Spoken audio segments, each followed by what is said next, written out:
आजा मेरी बहू, तेरा इस घर में बहुत स्वागत है। मैं जानती हूँ कि गर्मी बहुत ज्यादा है और मेरा भी ये घर छोटा सा है, लेकिन बहू मैं इससे ज्यादा तुझे कुछ नहीं दे सकती हूँ। सासू माँ, आप इस तरह की बातें क्यों कर रही हैं? मुझे मेरे ससुराल से कोई शिकायत नहीं है।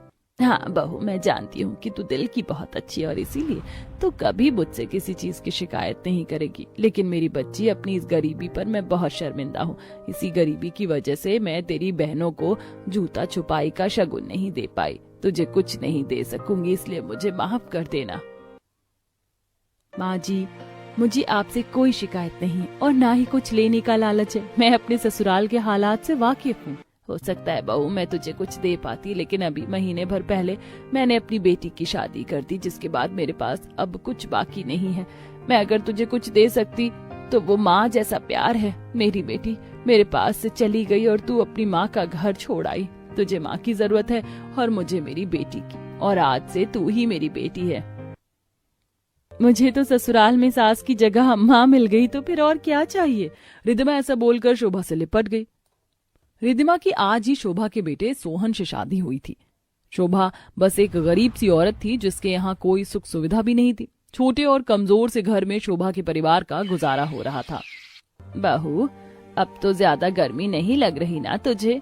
नहीं माँ जी, माँ जी मुझे इस तरह से हवा मत कीजिए, मुझे अच्छा नहीं लग रहा। लाइए अब मैं करूंगी आपको और मुझे दोनों को हवा। बेटी बोला है ना मुझे आपने, तो माँ बेटियों की इतनी खिदमत करती हुई अच्छी नहीं लगती है। ठीक है बाबा, ले ले और कर ले तू ही हवा।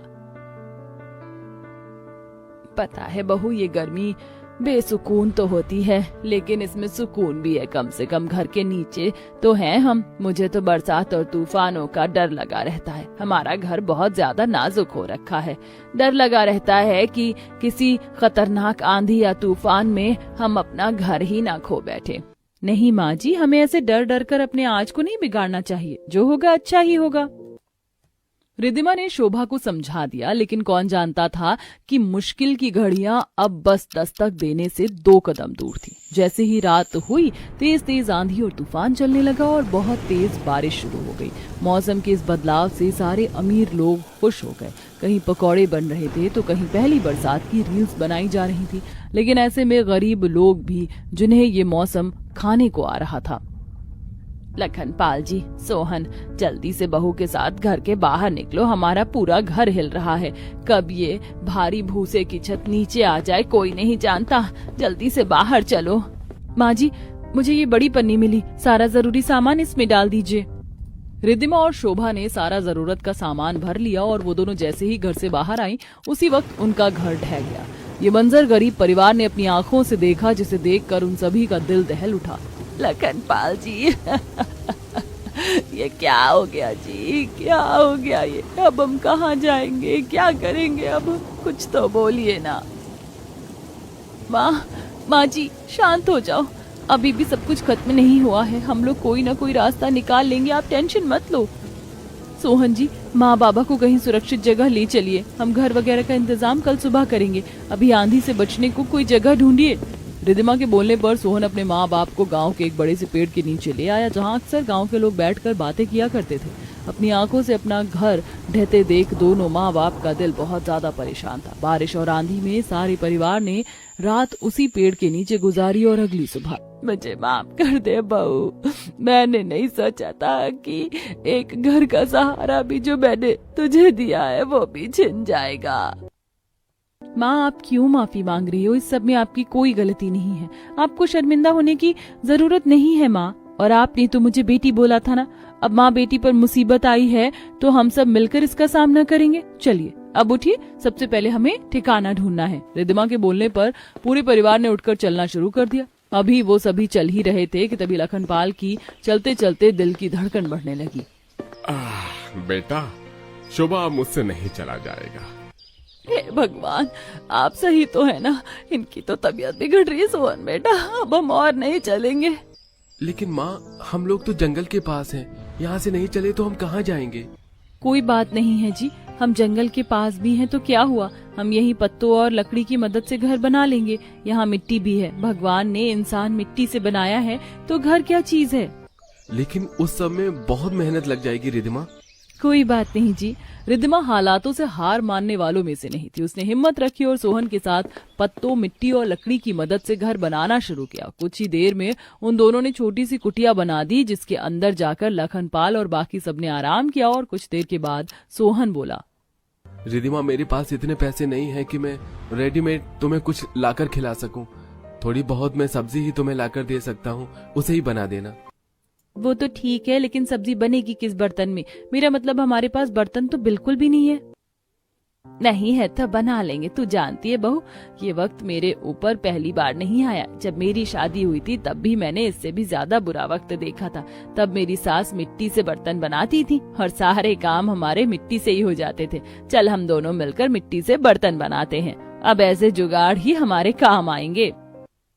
शोभा ऐसे बोलकर रिद्धिमा को मिट्टी के बर्तन बनाना सिखाने लगी। बातों बातों में दोनों सास बहू ने मिट्टी से रसोई का काफी सारा सामान बना दिया, जिसको एक एक करके रिद्धिमा ने चूल्हे में सुखाया। और माँ जी, ये सामान हमारे छोटे से घर के हिसाब से कुछ ज्यादा नहीं है? सही बोल रही है बहू। चल कोई नहीं, अगर ये थोड़ा सा ज्यादा भी है तो जो सामान फालतू है उसे हम कल बेच आएंगे, इससे थोड़ी कमाई हो जाएगी। शोभा की बात को रिद्धिमा भी मान गई। उन दोनों ने ईंटों के चूल्हे पर खाना बनाया, जो कि पूरे परिवार ने खाया। और अगली सुबह वो दोनों सुहावने मौसम में मिट्टी के बर्तन बेचने बाजार आ गई, जहाँ बहुत ही जल्दी उनके सारे बर्तन बिक गए। यकीन नहीं होता माँ जी कि हमारे सारे बर्तन बिक गए। आजकल के लोगों को अकल आती जा रही है कि मिट्टी के बर्तन में खाना कितना फायदेमंद है, इसीलिए ये बर्तन बिके। बहू, मैं क्या सोच रही थी कि क्यों ना हम दोनों ऐसे ही मिट्टी के बर्तन बेचने लग जाएं। इससे घर में भी पैसे आएंगे और हम एक पक्का घर खरीद पाएंगे। बिल्कुल सही सोचा माँ जी आपने। आज की कमाई को देखकर तो मैं भी यही सोच रही हूँ। रिद्धिमा और शोभा ने ऐसे ही मिट्टी के बर्तन बना बनाकर बेचने का मन बना लिया। अब वो रोजाना बर्तन बनाती और सुबह को उन्हें बेचने आ जाती थी। सोहन भी अपने कारखाने जा रहा था, जिससे खाने पीने का गुजारा हो रहा था। तभी एक दिन, बहू मेरी कमर। माँ जी, जमीन पर सो सोकर आपकी कमर अकड़ रही है, साथ में पापा जी को भी तकलीफ हो रही होगी।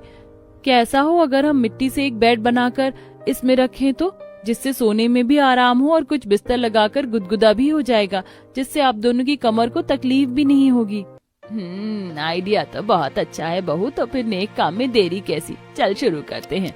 रिद्धिमा और शोभा ने खूब मेहनत की और उन्होंने मिट्टी से अपने सोने और खाली से घर में एक बेड भी बनाकर रख लिया। लेकिन अभी ऐसे ही ये सिलसिला खत्म नहीं होने वाला था। शाम को सोहन अपने कारखाने से एक कूलर की मोटर और पंखुड़ियां लेकर आया। माँ, ये कूलर की मोटर और पंखुड़ी बिल्कुल सही है। मालिक ने ये मुझे इसलिए दी क्योंकि कूलर की बॉडी गल गई थी। कारखाने में तो नया कूलर आ गया।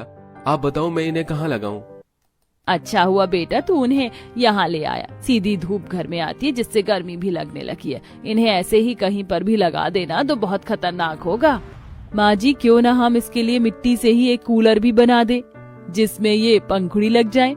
रिद्धिमा की बात पर सभी राजी हो गए। बस फिर क्या था, रिद्धिमा और शोभा दोनों सास बहू ने मिलकर मिट्टी से ही कूलर बना दिया, जिसमें मोटर फिट हुई। और रिद्धिमा के घर में बेड, कूलर और रसोई का सारा सामान मिट्टी का ही था। कुछ टाइम बाद उन्होंने अपने घर को पक्का करने के लिए उसे भी मिट्टी से लीप दिया, जिसकी वजह से अब वह एक मजबूत मकान बन चुका था और अब उसे कोई भी आंधी और तूफान हिला नहीं सकता था। ऐसे ही चलते चलते एक महीना होने को आया था। एक दिन अचानक से रिद्धिमा की ननद मोना अपने मायके आ गई और शोभा से लिपट लिपट कर रोने लगी।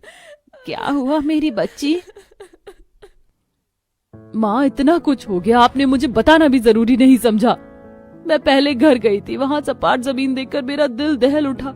किसी तरह आप तक पहुँची। आप चलिए मेरे साथ, आपने मेरी जिंदगी तो संवार दी। आपको ऐसे इस हालात में नहीं रहने दूंगी मैं। नहीं ननद जी, हम यहाँ से कहीं नहीं जाएंगे।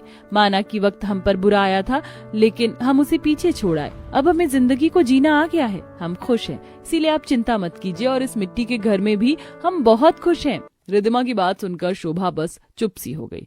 सच में ही रिद्धिमा और शोभा जिंदगी की परेशानियों का सामना करना और जिंदगी को जीना सीख चुकी थी और वो खुशी खुशी अपने घर में रहती थी। माँ जी, ये देवरानी का मायका कुछ ज्यादा ही अमीर नहीं है? थोड़ा हल्के बोल, अगर इन लोगों ने सुन लिया तो हमें लालची समझेंगे। वैसे कौशल्या जी, आपकी बेटी बहुत खूबसूरत है। अब तो बस आप शादी का मुहूर्त निकलवाइए और अपनी बेटी को हमारे घर विदा कीजिए। हाँ हाँ, क्यों नहीं। ये तो बहुत ही खुशी की बात है कि आपको सब कुछ पसंद आया। अब कुछ ही दिनों में पूरे विधि विधान के साथ सौम्या की शादी केशव से हो जाती है। आओ बहू, घर के अंदर आओ। बाप रे, देवरानी के अमीर मायके वालों ने कितना सोना चढ़ाया है। देखो तो कितना भारी भारी सोने का हार पहना हुआ है मेरी देवरानी ने। अरे कहाँ खो गई बड़ी बहू, छोटी बहू को उसके कमरे में ले जा। निधि सौम्या को उसके कमरे में लेकर जाती है। अगले दिन सौम्या अपनी पहली रसोई का खाना बनाने के लिए रसोई में आती है, जहाँ वो छोटा सा चूल्हा देख दुविधा में पड़ जाती है। अरे यहाँ तो एक स्टोव वाला चूल्हा है, मैं इस पर कैसे खाना बनाऊंगी? सौम्या दुविधा में खड़ी होती है कि तभी वहाँ पर निधि आती है। क्या हो गया सौम्या, पहली रसोई का खाना नहीं बनाना क्या सोच रही हो? दीदी, दरअसल मुझे ये एक स्टोव वाला चूल्हा इस्तेमाल करना नहीं आता।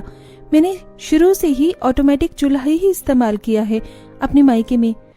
यही अच्छा मौका है सौम्या के अमीर मायके से ऑटोमेटिक चूल्हा मंगवाने का। तो तुम एक काम क्यों नहीं करती? तुम अपने भाई को बोलो कि तुम्हारे मायके से वो एक ऑटोमेटिक चूल्हा मंगवा दे। ठीक है दीदी। अब कुछ ही घंटे में सौम्या के मायके से कुछ लोग ऑटोमेटिक चूल्हा लेकर उसके ससुराल पहुंचते हैं। अरे इतना महंगा ऑटोमेटिक चूल्हा किसने मंगाया? वो भैया जी, ये चूल्हा मैंने मंगवाया है। क्या बात है, मेरी अमीर बहू ने अपने मायके से इतना कीमती ऑटोमेटिक चूल्हा मंगाया है। बढ़िया है, बढ़िया है। अच्छा किया मंगवा लिया बहू, अब तुझे ही थोड़ी सुविधा मिलेगी खाना बनाने में। अब सौम्या ऑटोमेटिक गैस पर खाना बनाकर सबको खिलाती है। अगले दिन सारा परिवार हॉल में हाथ पंखा कर रहा होता है। क्या हो गया, आप लोग इतना परेशान क्यों हो रहे हैं? लाइट ही तो गई है, इन्वर्टर ऑन कर लीजिए। सौम्या, तुम्हें लगता है कि अगर मेरे घर में इन्वर्टर होता तो हम लोग ऐसे गर्मी में पसीने से तरबतर हो रहे होते? और वैसे भी मेरी फाइनेंशियल कंडीशन इतनी स्ट्रांग नहीं है कि मैं एसी या इन्वर्टर खरीद सकूं। हाँ बहू, मेरा बेटा सही कह रहा है। वैसे बहू, अगर तू चाहे तो अपने अमीर मायके से हमारे लिए एसी या इन्वर्टर मंगा सकती है। क्यों, सही कह रही हूँ ना मैं? हाँ माँ जी, क्यों नहीं। मैं अभी आपके कमरे में एसी और इन्वर्टर लगवाती हूँ, पूरे घर में। सौम्या, अगर माँ के कमरे में एसी लगवा रही हो तो मेरे कमरे में भी लगवा दो, और भाभी मेरे कमरे में भी। अब सौम्या अपने अमीर मायके से अपने ससुराल वालों के कमरे के लिए एसी मंगवाती है और घर में एक इन्वर्टर लगवाती है। इसी तरह सौम्या का लालची ससुराल सौम्या के अमीर मायके वालों से तरह तरह के कीमती सामान मंगवा कर इस्तेमाल कर रहे थे। ऐसे ही कुछ दिन गुजरते हैं और एक दिन उर्मिला मटके की दुकान से मटका खरीद कर घर आ रही होती है। माँ जी, आपने ये मटका क्यों खरीदा है? घर में फ्रिज है तो? अरे क्या बताऊं बहू, वो फ्रिज कई साल पुराना है और इस गर्मी में भी उसकी गैस खत्म हो गई है। अब बार बार तेरे अमीर मायके से सामान मंगवाना भी ठीक नहीं लगता, इसीलिए मैं ये मटका ही खरीद कर ले आई। अरे माँ जी, आप एक बार मुझसे कहती तो। अब अगले ही दिन सौम्या अपने अमीर मायके से अपने ससुराल वालों के लिए डबल डोर फ्रिज मंगवा लेती है। देख रही हो माँ जी, सौम्या के अमीर मायका होने के कारण हमारे घर में कितनी सारी एक्सपेंसिव चीजें आ गई हैं। ऑटोमेटिक चूल्हा, फ्रिज, एसी, इन्वर्टर, अब बस थोड़े कहने रह गए हैं। हाँ, सही कहा। वैसे इसके गले का ये 3 तल्ला हार भी कुछ कम नहीं है।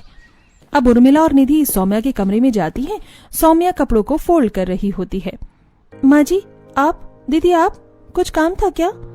नहीं बहू, काम तो कुछ नहीं था, बस ऐसे ही आ गए बैठने। वैसे बहू एक बात बता, तूने जो गले में ये सोने का हार पहना है, ये तो बहुत कीमती होगा ना?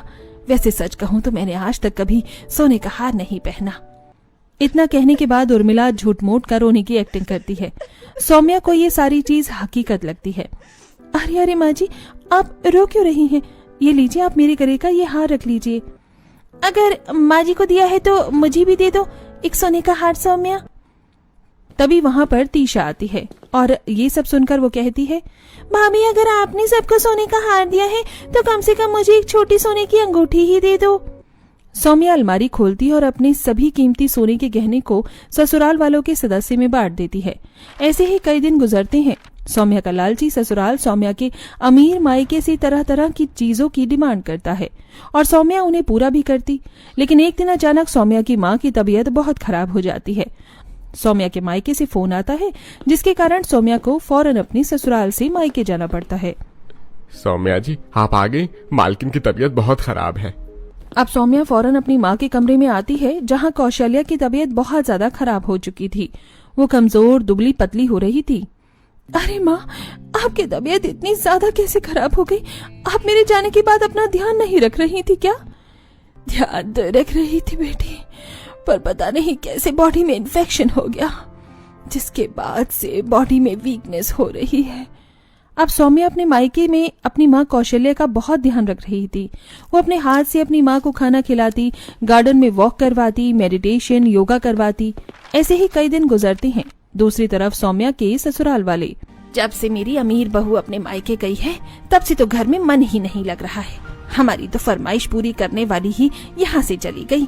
हाँ माँ जी, सही कह रही हो। वैसे माँ जी, हम फालतू में ही अपने घर का एसी चलाकर बिजली बिल बढ़ा रहे हैं, और यही अच्छा मौका है सौम्या के अमीर मायके में बसने का।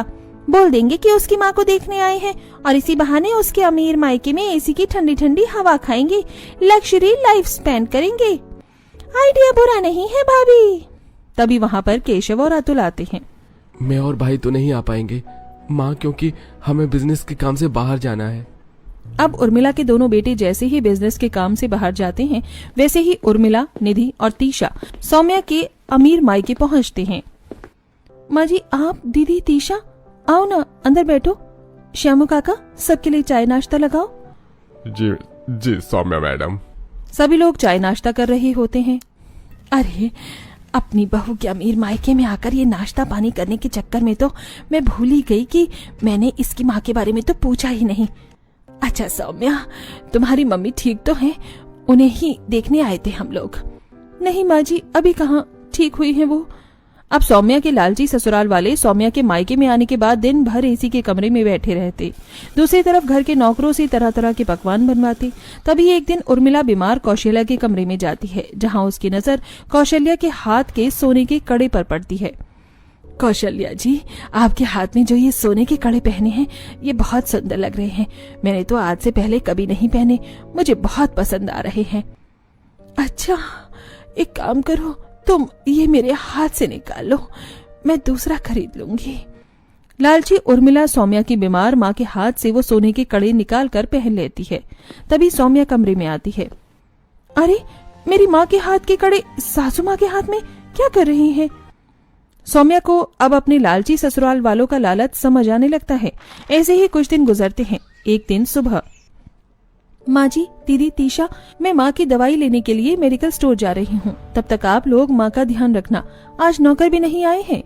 सौम्या के इतना समझाने पर भी सौम्या के लालची ससुराल वाले उसकी बीमार माँ के कमरे में उसे झांकने भी नहीं जाते और हॉल में बैठकर एसी की ठंडी ठंडी हवा में पॉपकॉर्न खाते हुए टीवी देखने लगते हैं। तीशा फोन चला रही होती है। दूसरी तरफ बीमार कौशल्या को वॉशरूम जाना होता है और वो कई बार आवाज देती है, लेकिन उर्मिला, निधि उसकी आवाज को नजरअंदाज कर देते हैं।